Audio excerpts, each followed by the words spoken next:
Howdy there, folks. Redbeard here, back in it again, and today we had TAMURKHAN Showcase, and I'm not going to go through that whole video. I'm just taking some screenshots of the most relevant, pertinent things that weren't covered by the blog, saying my thoughts on them.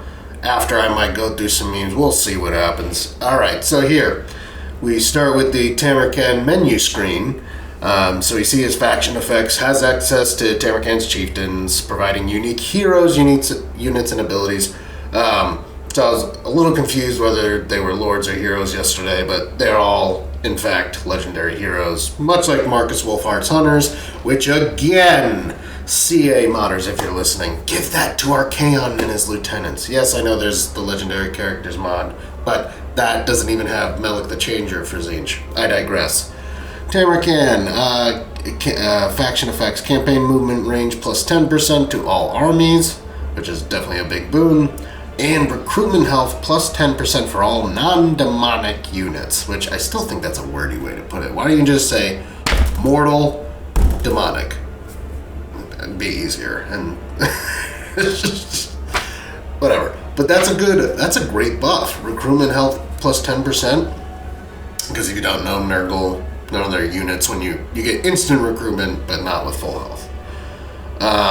So Lord effects, wound recovery time -3. So he's kind of like a Morgar style character, where yes, if he dies, he's going to come pretty much right back, or soon enough that it won't matter. Ability, Nurgle's favored son, melee attack +5 for mortal units. Attribute, immune to psychology for mortal units. Alright, next screenshot. And yeah, if you can't see, he's starting in Zanbaijin, which, that's the next screenshot. Kadatha. Zanbaijin in Kadatha, which makes a lot of sense, given his lore. Okay, so the next one we have his details screen, which you can see his stat card there. We'll see that again later. 8,500 health, so he's a beefy boy. 60 armor. Leadership 100, speed 45, melee attack 56, poison 42, defense, weapon strength 500, armor piercing anti-large, charge bonus 50. For his abilities, he has Nurgle's favorite son. Passive abilities is siege attacker, causes fear, resilience, unbreakable, wall breaker, ogre charge, mark of Nurgle, wounds, feast of the maggot lord, and rotting host. Missile resistance 15%. Which if we look at the next screen, we get the feast of the maggot lord ability. We see the ability card here. So it only affects one unit, but it just says enemy, so it sounds like it doesn't matter if it's like a single entity or infantry or a lord or a hero. It just, any unit that's within 100 meters of him, if he drops to 0 health, any unit that's in 100 meters of him will take that damage, and he will heal and cannot die for 10 seconds. That's because it says it's 10 seconds. That's gonna be a sweet ability, man. Alright, the Maggot Lord. So this is just going over his Lord ability and all the units it affects. And you'll see throughout the video that there's these pink unit cards, which are just the unit cards clearly aren't quite finished, which I think that's happened before in other showcases. Next, so now we see the non-cyclical buildings. So, as we covered yesterday, cyclical buildings are now just for military, and all the other infrastructure, economy, are just regular building other races have. So that you see that there, and then we get a little zoom in on the Weeping Creepers building, which is a growth building. And then this next screenshot shows military versus infrastructure buildings. So you still see that, they have the cyclical buildings. I'm glad they kept that in some form. And now you can insta-construct, kind of like the Chaos Dwarves, for those buildings using plagues. So I think it's a great, awesome change. So now we see our first unit cards for the Plag Ogars and the Pestigors. So let's start with the Plag Ogars. They're anti-infantry. This version, I think there's two variants. I think the other variant will be anti-large. Pretty much just Ogre Bulls with their stats, but more health, 9,808. Yeah. And then Pestigores, yeah, they look about like a Gore unit. Oh man. Yeah, not great stats. 34 melee attack, 20 melee defense. Oof. 28 melee air weapon strength. Oof. Yeah, they look not too strong, but their Vanguard deployment and then the Hex Chain might make them pretty okay. 8,000 health is not too shabby though. I will give it that. Okay, Rot Knights, we see their unit card. We'll see it again later, but looks pretty good. Oh, they have like two things on their health bar, like a green and a red. I don't know what that is. But 7,700 health for cavalry is pretty beefy. 70 armor, speed 75. That's actually a little faster than I thought they would be. Melee attack 53, melee defense 40, weapon strength 64. Yeah, that's pretty good. Anti-large armor piercing, charge bonus 60. Yeah, that unit's looking pretty beefy. Pretty beefy, if I do say so myself. And alright, so now we go on to the tech tree. So now it's been split up into two. I love this system. Like, I love that the Chaos Dwarfs brought this in first. But, you know, like, Empire could use multiple tech trees. Dwarves could use multiple tech trees. So I hope, you know, that they're also getting this kind of tech tree treatment. But we'll see. But yeah, two different trees, faction and military. And you'll see them up on screen now. Looking pretty good. Alright, so now TAMURKHAN's skill tree, you can see here. So, you know, melee lord, no spell casting. And then we go look at his first of his unique skill tree. And he gets recruitment cost reduction and casualty replenishment rate buff for mortal units. Oh my god, non-demonic is just too wordy. Okay, and then we see TAMURKHAN's unit card here, which we kind of already went over his stats, but now you see it a little zoomed in. Kaist the Befouled, little zoomed in shot of him. He looks amazing. Liquefying Mouth, so we see one of the diseases in action right here. So for the buffs it gives to Nurgle, casualty replenishment plus 10, growth plus 50, recruitment health plus 15 for all. And then against non-Nurgle, all units suffer attrition, growth minus 50, local recruitment capacity minus 1. So it looks like these plagues definitely got a substantial buff so that they are actually worthwhile now and impactful. It looks like. We'll have to get it and play with it a little bit. Now we got some screenshots of the Chieftains. So now we got each one, their named legendary heroes. Oh, they look so good. I mean, I was expecting like the... I was not expecting the Famir or the Werkin. I was expecting something like the other ones, but... So Kargan the Crazed is our first guy. He's a Nurgle dedicated Warriors of Chaos. And his units he brings are aspiring champions. Hopefully one day that turns into Putrid Blight Kings. You know, Nurgle aspiring champion. Then we got a Hell Cannon and a Dragon Ogre Shaggoth. Very cool. Then we go on to Ketsak Findarak, who is a Famir. God, what are they called? The Sorcerers. Balefiend. Awesome. Super awesome. Oh, I didn't know it'd go over the buffs. So, Kargan the Crazed gives campaign movement range after raising, income from raising settlements, perfect vigor for all units in his army, and he refills movement range for his army. Oh, it's like an activatable, these abilities. Okay. Ketsak has for units, obviously, the two Famir variants, and then I think it's called the Frost Dragon No, Chaos Frost Dragon. You're right. Because they changed it from Frostworm. Income from sacking settlements, wins a magic power reserve. His abilities can... A lot of campaign movement range stuff. And Dance of Despair, whatever that is. And we go on to Mournhowl. Who, gives stalk during ambushes. That's kind of... What? That's kind of useless. Stalk during ambushes? Like, if you're ambushing, you're already, like, probably going to be on top of the enemy. Why would you need ambush? I mean, stalk. That's kind of dumb. But otherwise gives ambush success chance and defense chance. But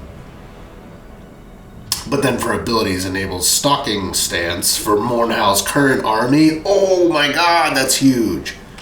So you can get ambushes more easily. Oh, when you attack. And then, as an activatable where you can enable stalking stance for all armies? Oh my god.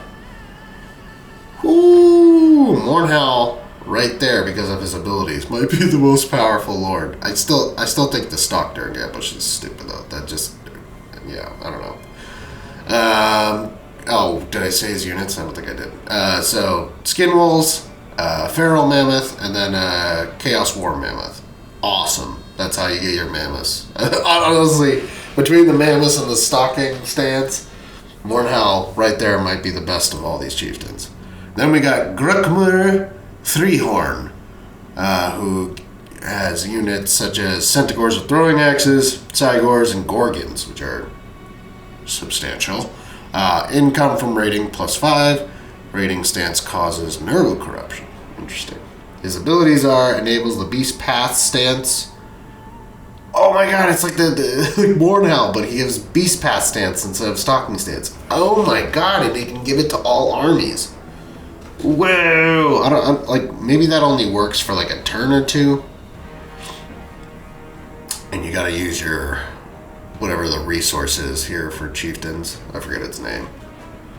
Okay, so then we go on to Izar Doombolt, who gives units such as Chaos Dwarf Blunderbusses, Fireglaves, and, of course, Dreadquake Mortars. Income from looting settlements, recruit rank +1 for all Chieftain units. Ooh, so he might want to be one of the better ones, too. Yeah, just for that alone. Well, let me look at his abilities. Enables replenishment in enemy territory for his current army. Izar Doombolt's current army will be fully replenished, so that's okay. But the recruit rank makes him pretty good. Mournhowl, and what's the beastman? Grukmur. Those guys giving Beast Pass or Stalking stance for all your armies in your faction. Whoa, that sounds like OP almost. I'm sure it only lasts for like a turn or two. That's really powerful. Those two sound like the best picks just because of that. Okay, so now going on, we have the Chaos Lord of Nurgle and the Rot Knights stat cards, and we get to see the Chaos Lord of Nurgle a little more up close. They are clearly not trying to like show him full body up close. I feel like they know. I feel like they know that people just are not gonna like his model.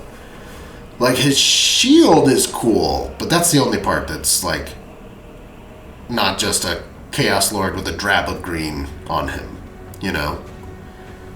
Like, definitely didn't get the Exalted Hero Zinch treatment. This guy. Like, definitely, that's gonna be. There's two big things with Nurgle that are on my wish list, either for modders or for hopefully patch 1 after Thrones of Decay. Or, we still have like a month, so, hopefully they can just change it before release. But Chaos Lord of Nurgle needs a reskin, 100%. He just looks so boring. Besides the shield, I like the shield. So yeah, his stats are just pretty much standard, what you would think for Chaos Lord of Nurgle. Rot Knights, went over that before, but they look cool. Next, so now we see some Chieftain units. So they have their own little recruitment panel. You have to buy the units from the Chieftains, as we were going over before, and they go into this pool here. And then we see TAMURKHAN riding Bubolos on the campaign map. Looks pretty good. Yeah, and then going on to here's some more Chieftain units. You can see the Toad Dragon and the Chaos Frost Dragon. Then we got a screenshot of TAMURKHAN in battle on Bubolos in the snowy peaks. Then we have Kagrak the Crazed, or whatever his name is, in an army here in the Mountains of Mord, it looks like. And now we have the Chaos Sorcerer of Nurgle stat card here for a Death Wizard. And now that we see the Chaos Sorcerer more up close, I actually like his model. I don't necessarily think he needs a reskin. Like the 3 horns growing out of his head. He's hooded like the Rotbringer Sorcerer. And like the 3 eyes, and you can't see his face.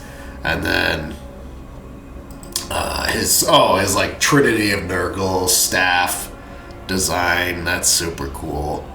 Yeah, love the Chaos Sorcerer Nurgle model. Change the Lord! Oh, and then we go on to my biggest gripe, Bile Trolls.